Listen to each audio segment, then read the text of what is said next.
Գելի գործընկերներ, շնորհակալ ենք, որ այս շատ բարդ ծանր բազմաթիվ միջոցառումներով օրը ժամանակ եք գտել, կարողացել եք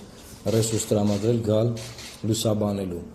Մենք այսօր մի քանի պրոդուկտ ունենք, որ ցանկանում ենք ներկայացնել լրագրողներին, ԶԼՄ-ներին, նաև բնականաբար մեր ժողովրդին։ Պրոդուկտները կներկայացնենք, բայց մինչ այդ մի քանի քաղաքական խոսք եմ ցանկանում ասել։ Մենք գտնում ենք, որ այս ընտրությունները սովորական ընտրություններ չեն, դրա համար մենք էլ սովորական պայմաններով չենք մասնակցում այս ընտրություններին։ Մենք այս ընտրություններով մեկ նպատակ ենք հետապնդում, այդ նպատակը մեր պետականության պաշտպանությունն է, մեր ինքնության պաշտպանությունն է, հայ մարդու հիշողության, պատմության, ստեղծած մշակույթի, մեր ավանդույթների, մեր կրոնի եւ այն եվրոպական մոդելի ազգային պետության, որը որ մենք երազում ենք ունենալ։ Ինչ նկատի ունենք։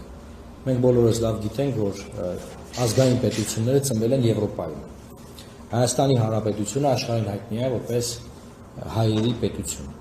Վերջին տարիների մշակութային դիվերսիան, որ ուղղված է Հայաստանի Հանրապետության դեմ, մեր ժողովրդի դեմ, որտեղ դա միայն այստեղ չի, Սփյուռքում էլ այն է կատարվում, այս ամեն ինչը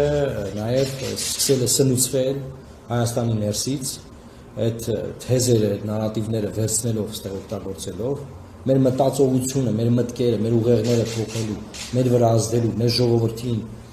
ռևիզիային ենթարկելու մեր ամբողջ պատմական անցած ճանապարհը, եւ դրա համար մեր կուսակցությունը, մեր թիմը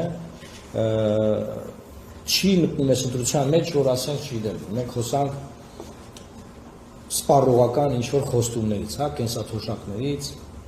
չգիտեմ, այն բաներից, որոնք որ հիմա դուք կտեսնեք քարոզարշավի ընթացքում, որտեղ սա, ընդդում եմ ես, ոչ սովորական քարոզարշավ է։ Մեր կարգախոսն է պաշտպանիր ինքնությունդ, այսինքն մենք մարդկանց ոչ ենք անում, քվեարկելով լուսավոր Հայաստանի օգտին,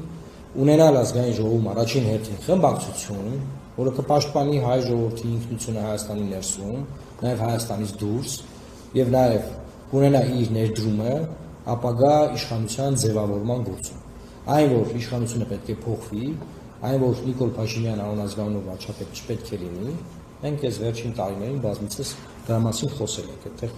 ավելացնելու բան չունենք։ Բայց ինչպիսին պետք է լինի պարլամենտը, ես կարծում եմ եւ մենք հույս ունենք, որ ամեն ինչ անելու ենք նաեւ, որ 21 թվականի բևեռացված ընտրության հետևանքը մենք